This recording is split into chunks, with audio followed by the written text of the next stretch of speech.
मराठी, ते धडक ते धडक. सांगता येईना आणि सहनही होईना शौचा वाटे रक्तस्राव, वेदना, वारंवार शौचास होणे हा मूळव्याध तर नाही ना? मिळवा कायमचा आराम, तोही एका दिवसात, वेदना रहित, विना टाका. मूळव्याधीवर औषधोपचाराबरोबर लेझर व इंजेक्शनची खास सुविधा देणारे विट्यातील पहिलेच हॉस्पिटल डॉक्टर बंडगर यांचे मूळव्याध स्पेशालिटी हॉस्पिटल, अनुराज हॉस्पिटल शेजारी, एसटी स्टँडच्या बाजूला, खानापूर रोड, विटा. दिघंची येथील बाजार समितीच्या पेट्रोल पंप अपहार प्रकरणात मोठा खुलासा समोर आलाय. पेट्रोल पंपातील अपहार प्रकरणाचे ऑडिट सुरू असल्याची माहिती सभापती संतोष पुजारी यांनी दिली आहे. या अपहार प्रकरणात कर्मचारी किंवा संचालक दोषी आढळल्यास सक्त कारवाई करणार असल्याचा इशारा पुजारी यांनी दिलाय. दरम्यान बाजार समितीचे विद्यमान संचालक दादासाहेब हुबाले यांनी प्रसिद्धीसाठी चुकीचे आरोप केल्याचे मत सभापतींनी व्यक्त केलंय. तसेच बाजार समितीचा कारभार पारदर्शकपणे करण्यास कटिबद्ध आहोत असा विश्वास देखील यावेळी संतोष पुजारी यांनी व्यक्त केलाय. मी सभापती संतोष पुजारी, बाजार समिती सभापती. जो पंपाला जो घोटाळा झाला तो घोटाळा 16/5/2025 रोजी मी आणि सचिव यांनी पोलीस स्टेशनला जाऊन तक्रार दिली. त्या तक्रारीमध्ये आम्ही जे काही आरोपी असतील त्यांची नावं हे टाकून तक्रार दिलेली होती. त्या दरम्यान 16/5/25 या तारखेला पोलीस स्टेशनला आवक जावक रजिस्टर असते. त्या रजिस्टरला आपली तक्रारीची नोंद आहे. ही तक्रार दिल्यानंतर जे कोण विरोधक आमचे असतील, हुबाल साहेबांनी 21 तारखेला 20 तारखेला प्रेस कॉन्फरन्स घेतली. त्या प्रेस कॉन्फरन्स मध्ये सांगितले की बाबा आम्ही मार्केट कमिटीचा घोटाळा काढला. तुम्ही मार्केट कमिटीचा घोटाळा काढला असता तर तुम्ही 16 तारखेच्या आधी तक्रार का दिली नाही, हा माझा त्याला सवाल. तुम्हाला जर एवढं कळत होतं तर 16 तारखेच्या आधी तुम्ही तर झोपला होता का? तुम्ही कुठे गेलता 16 तारखेच्या आधी? आम्ही 16 तारखेला तुम्ही पोलीस स्टेशन रजिस्टर बघा, 16 तारखेला आम्ही ती तक्रार नोंद केलेली, सचिवाच्या नावाने ती तक्रार नोंद आहे. जी घोटाळा झाला आता त्यांचा दुसरा एक आरोप आहे की 2021-22 पासून आज अखेर 1.5 कोटीचा घोटाळा. तर त्यांच्या एवढं लक्षात येईल ना, 2021-22 ला आमची सत्ता नव्हती. आम्ही सत्तेत आलो 18/5/2023 ला. 18/5/2023 ला सत्तेत आलं ही त्यांच्या लक्षात नाही. तुम्ही ज्यावेळेस आला त्यावेळेस बघायचं ना, 18/5/2023 ही तारीख आमची. आमच्या काळात जी काय घडलं, आम्ही ज्या मुलांनी काय घोटाळा केला त्यांनी स्वतः येऊन पोलीस स्टेशनला स्वतःच्या स्टॅम्पवर लिहून दिलं की आम्ही एवढी एवढी रक्कम आम्ही काढले, आम्ही भरायला तयार आहे, आम्हाला काय तर मदत द्या. ही विषय आमच्याकडे लेजर पेपरवर वगैरे असं नाही.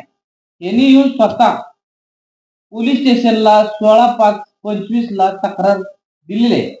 त्या तक्रारमध्ये स्वतः सगळ्यांनी स्टॅम्पवर लिहून दिले पोलीस स्टेशनला की आम्ही असं झालं.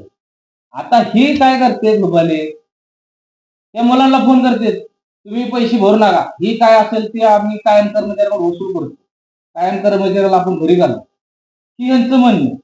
पण आम्ही काय म्हणतो बाबा, ही कायम कर्मचारी ही संस्था वाढवण्यात सगळ्यात मोठा हात कायम कर्मचाऱ्याचा. आम्ही असं खरं बोललं, काही म्हणते कायम कर्मचाऱ्याला पाठीशी घालते.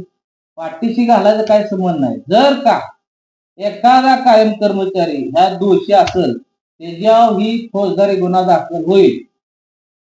त्यानंतर विषयाला आम्ही गुन्हा नोंद केला.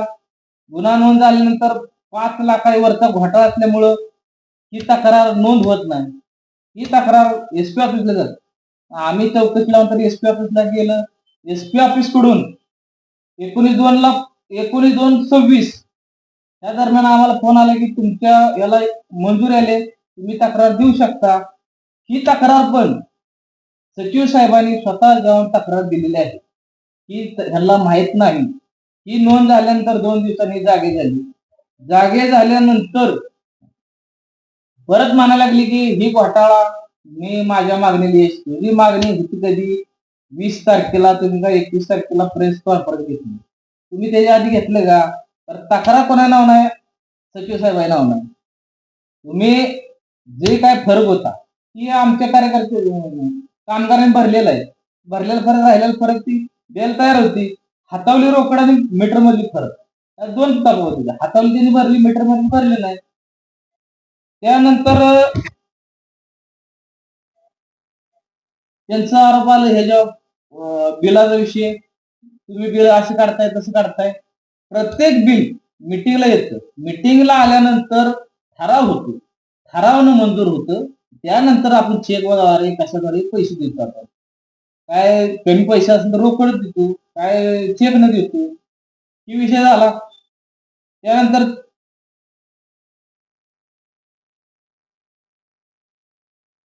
आता आमच्यात 18 संचालक आहेत.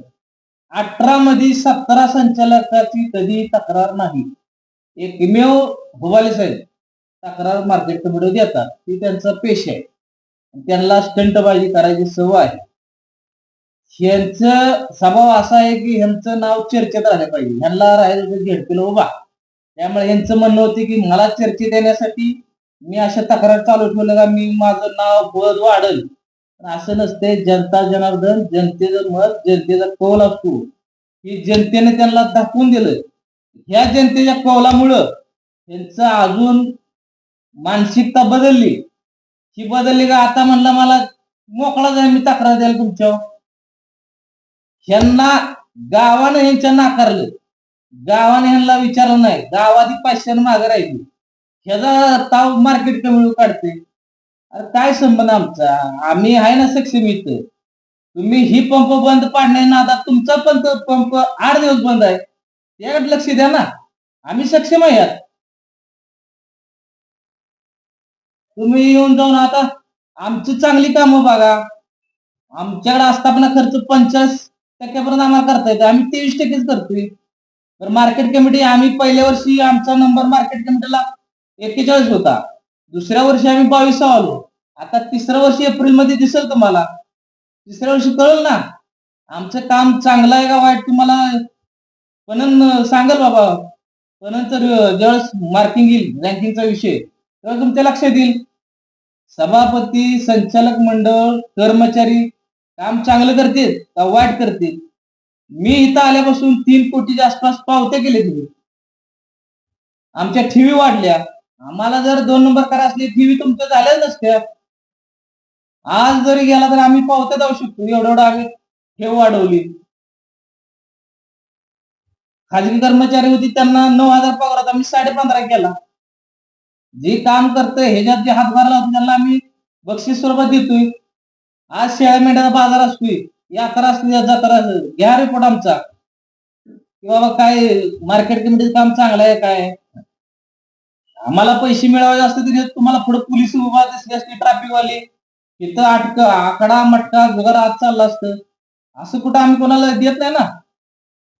आज आम्ही भैर साहेबाला विनंती केली की बाबा मार्केट कमिटीत जी येणारा शेतकरी व्यापारी, डाळिंबवाल्याला, शेळ्या मेंढ्यावाल्याला कुणालाही त्रास देऊ नका, जेणेकरून आपली बाजारपेठ मोठी होत चालली. ह्यांना त्रास दिला तर बाहेरचे व्यापारी शेतकरी आपल्याकडे कमी प्रमाणात येतील. त्यामुळं ह्यांनी सुद्धा आम्हाला सहकार्य केलं.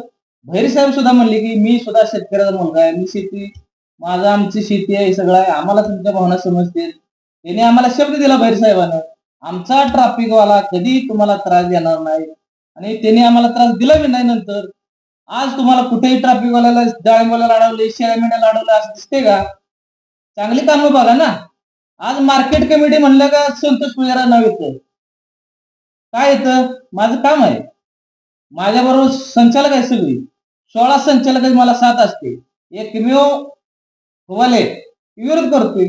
आता त्याचे संस्कार, नियत, नीतिमत्ता त्याला आम्ही अडवू शकत नाही. तू का म्हणत नाही एखादं चांगलं काम करूया, मी त्याच्या पाठीमाग आहे. रँकिंगच्या विषयाला तरी आक्षेप घेते, अरे 2 नंबरनं रँकिंग आला. अरे ती पण निवड करते, आपल्या हातात नाही. जिओ टॅगिंग आहे, चांगले बघा ना काय तर. आणि त्याला कसं आहे, प्रत्येकाला बोलवणार, आज एकाला बोलवणार, त्याला देणार, दुसऱ्याला देणार, असं चालूच राहते. काय काय मित्र आमचे त्याच्यावर जाणार, त्याच्या स्टेटसवर नाही, हे स्वतः ठेवणार. जिओ मराठी, ते धडक ते धडक.